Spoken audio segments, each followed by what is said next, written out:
Dia ciptakan PSBB namanya. Pokoknya semua mesti pusat yang menentukan, daerah nggak boleh ngambil inisiatif sendiri, karena dia takut ada gubernur, bupati yang bakal lebih beken dari mereka. Ya ambil alih kekuasaan oleh orang yang nggak ngerti masalah, dan mohon maaf, dongok juga gitu.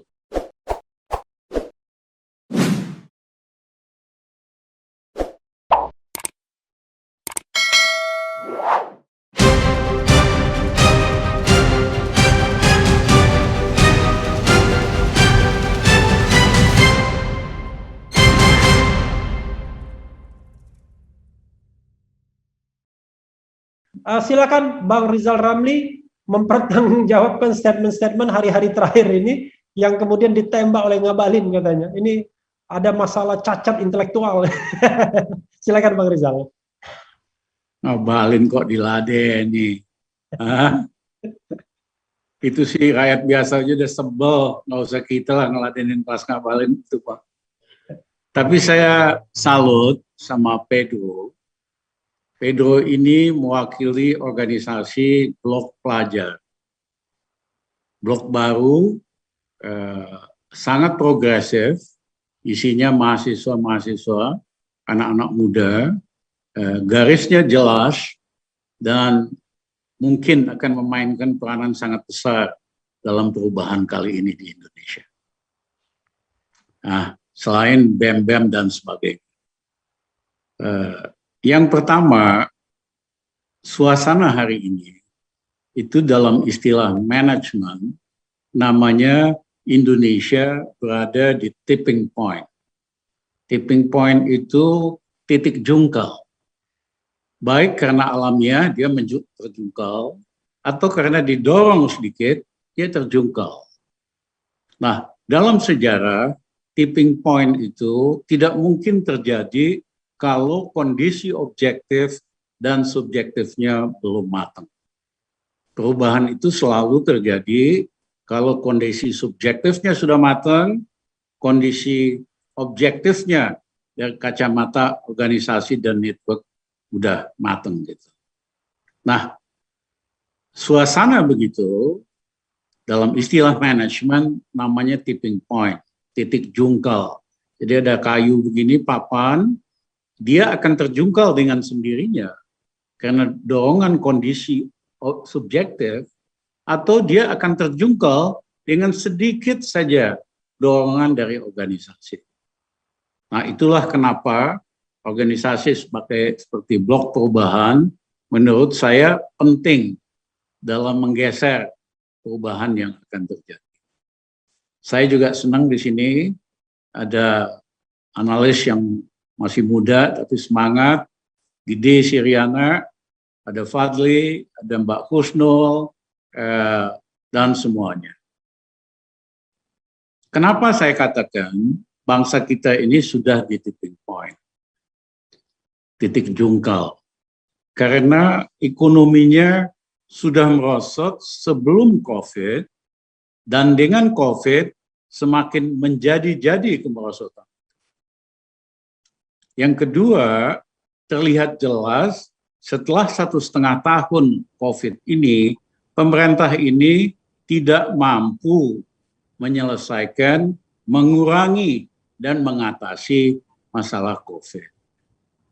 Kenapa?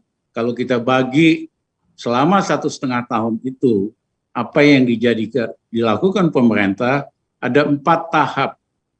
Tahap pertama dari Januari, Maret 2020, itu tahap bantah-bantahan atau self-denial.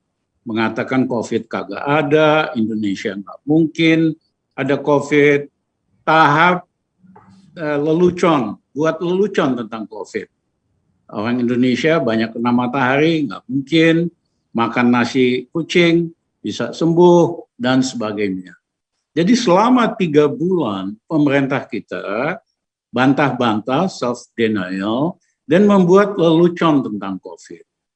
Termasuk menyewa buzzer 78 miliar untuk menyesatkan rakyat bahwa COVID tidak ada dan tidak penting, termasuk menghabiskan uang sekian puluh miliar untuk kasih insentif kepada turis asing masuk ke Indonesia.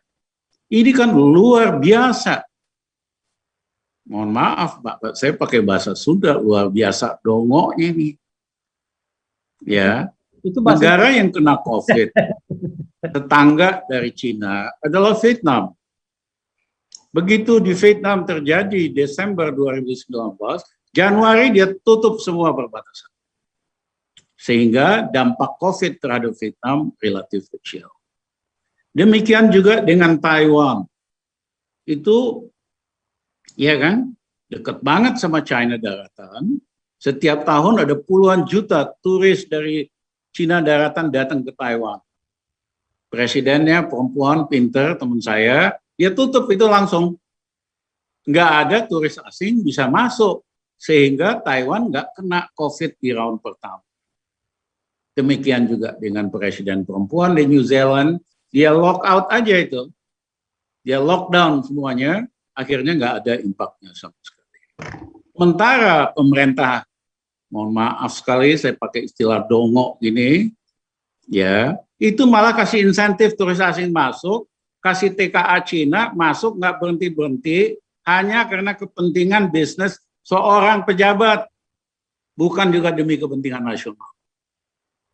Nah, jadi 3 bulan yang pertama kita kehilangan momentum untuk menyelesaikan kasus COVID ini dalam cepat. Nah, kemudian tahap kedua, momen kedua, 3 bulan berikutnya, mulailah panik, mulailah nyusun anggaran, dan digede-gedekan semua anggaran pengeluarannya. Menurut KPK, EBPK, tahun 2020, mereka sudah habiskan 1.035 triliun rupiah katanya untuk menyelamatkan ekonomi dari COVID. Saya nggak jelas kemana itu uang. Ya, banyaklah uang 1.035 triliun itu.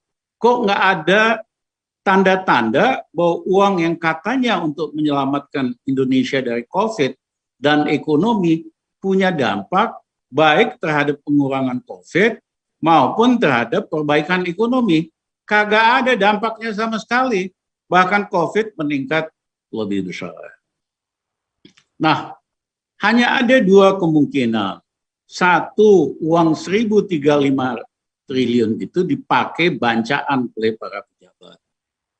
Yang konkret bansos lah. Kalau menurut Pak Novel Baswedan, 100 triliun yang ditilep dari bansos. Ya, korupsi paling besar dalam sejarah Republik Indonesia sejak kemerdekaan 17 Agustus 45. Nah, yang kedua adalah mismanagement. Jadi anggarannya ada, tetapi tidak dipakai untuk mengurangi COVID. Tidak dipakai untuk kasih makan rakyat, untuk vaksinasi habis-habisan, tapi dipakai buat proyek-proyek, nyelamatin pengusaha besar, nyelamatin konco-konconya, oligarki, dan sebagainya. Jadi ada 2 tuh kemungkinan kenapa uang 1.035 triliun nggak ada dampak. Satu, karena corruption yang vulgar seperti kasus bansos. Yang kedua, mismanagement. Uangnya seolah-olah untuk pemulihan ekonomi gara-gara COVID nggak dipakai buat itu. Makanya saya minta KPK audit investigasi. Ya, saya minta juga KPK ketuanya dan anggotanya lebih berani. Jangan kayak kemarin ngumumin auditnya WTP, ya, wajar tanpa pengecualian. Loh, kok bisa ada pencurian, korupsi bansos? Kok bisa wajar tanpa pengecualian? Ini BPK bercanda. 100 triliun besar loh. Itu aja masa bisa menyimpulkan laporan keuangan pemerintah sebagai wajar tanpa pengecualian. Wah, saya ingat gini, kita catat aja lah, nanti penggantian kita sikat semua nih ketua BPK-nya. Ya, tidak profesional. Kalau profesional kasih tahu dong, mananya. Enak aja kasih WTP, korupsinya sedemikian besar kok. Makin ugalan belum di asuransi, belum di mana-mana. Enak aja nyimpulin wajar tanpa pengecualian. Lama-lama semua pejabat tinggi kita ini udah jadi penjilat, tidak jadi profesional dan kalangan intelektual. Nah, yang ketiga, fase tadi kan fase 2 itu fase jor-joran anggaran. Fase pertama fase self denial sama bercanda-bercanda.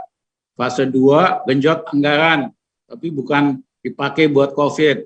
Fase ketiga, pemerintah nggak mau ada yang kelihatan bisa lebih hebat dari dia. Ya, pada kuartal ketiga itu Gubernur Anies Baswedan kepengen Jakarta di lock out. Dia mau tanggung jawab. Dia waktu itu masih cuma punya cukup anggaran lah untuk lockdown. Rakyat ini dikasih makan maksudnya. Selain dia ada Bupati Pati juga sama. Saya tanggung jawab deh, saya kasih makan rakyat saya kalau lockdown. Seandainya pemerintah pusat pada waktu itu bijaksana, silahkan daerah yang mampu melakukan lockdown. COVID ini nggak segawat ini. Tapi karena dia ngiri secara politik, nanti Anies Baswedan bisa lebih populer dari dia larang. Dia ciptakan apa itu PSBB namanya. Pokoknya semua mesti pusat yang menentukan, daerah nggak boleh ngambil inisiatif sendiri, karena dia takut ada gubernur, bupati yang bakal lebih beken dari mereka. Ya, ambil alih kekuasaan oleh orang yang nggak ngerti masalah, dan mohon maaf, dongok juga gitu. Ya, jadi kita kehilangan kesempatan minimal untuk Jakarta dan Pati, mungkin ada beberapa kabupaten lain, melakukan lockdown sehingga penyebaran COVID ini berkurang. Nah, masuklah fase keempat, fase panik yang terakhir ini. Baru mulai panik. Tapi dalam suasana panik dan suasana krisis, yang paling betul pendekatannya menjelaskan apa yang terjadi sebenarnya. Tell the truth. Jadi rakyat ngerti masalahnya, risikonya, bangsa ngerti masalah dan risikonya, sehingga kita ambil keputusan yang rasional. Tapi justru dalam suasana panik ini, apa yang terjadi? Ada pejabat mengatakan bahwa COVID ini sudah terkendali. Aduh, kalau orang Medan bilang mah paling lu botak terkendali. Wong ini naiknya luar biasa, eksponensial. Tadinya naiknya biasa, gitu slope-nya tiba-tiba eksponensial. Enggak, yang kok ada pejabat itu yang Bang, dongoknya, Medan katanya. ya yang segitu dongoknya bilang bahwa terkendali. Itu aja udah ngibul. Faktanya dikibulin, datanya bohong lagi deh. Aku mah sedih lihatnya. Ya, padahal ini kan lulusan akabri ya. Ngomong kayak begitu. Yang jelas dong apa masalahnya, solusinya dan macam-macam. Dan kelihatan panik. Dan diangkatlah beberapa pejabat untuk jadi komandan Satgas ini, komandan ini itu. Tapi tidak ada satupun kecuali Menteri Kesehatan Budi yang mengumumkan target dan deadline. Manajemen krisis di seluruh dunia biasanya umumin ini masalahnya, realitanya, faktanya, ini targetnya, target pertama, kedua, ketiga, deadline. Target pertama akan kita capai segini, caranya begini, target kedua. Kagak ada tuh selama penanganan COVID ini. Sehingga saya sulit untuk tidak menyimpulkan bahwa ini pemerintah memang kagak mampu, kagak bisa menyelesaikan COVID, membawa kita keluar krisis. Karena mentalnya tukang bohong. Ya, faktanya aja naik eksponensial bisa ngomong terkendali. Aduh, zaman Pak Harto aja nggak segitu gendengnya kalau ngibul tuh. Ya, yang ketiga, begitu panik, mulai diminta rakyat bersatu. Rakyat gotong royong. Loh selama ini, rakyat di bawah kan diadu. Nggak langsung oleh yang punya kuasa, oleh buzzer dan influencer yang dikuasai dan dibiayai oleh yang kuasa, adu domba antara umat Islam, antara nasionalis dan umat Islam, dan sebagainya, dan sebagainya. Kok begitu krisis, begitu udah mendekati titik jungkal, tipping point, minta persatuan, minta gotong royong. Jadi jangan ngimpi deh. Saya sih setuju, kita dukung, kita gotong royong, ya. Tapi saya minta Jokowi stop dulu buzzer, stop dulu influencer yang dibiayain oleh kekuasaan. Itu yang merusak Indonesia sehingga bangsa kita diadu domba. Jangan sok main bersih tapi di bawah tuh kerjanya ngadu domba buzzer sama influencer. Enak aja minta persatuan tiap hari bangsa kita diadu kok. Nah, pertanyaannya sekarang apa yang kita bisa lakukan? Kalau secara teknis sederhana, kita adakan lockdown. Ya, karena kalau kita nggak lockdown, negara lain lock out kita. Singapura kan lock out kita, Arab Emirat, banyak negara lock out Indonesia. Orang Indonesia nggak bisa ke sana sekarang.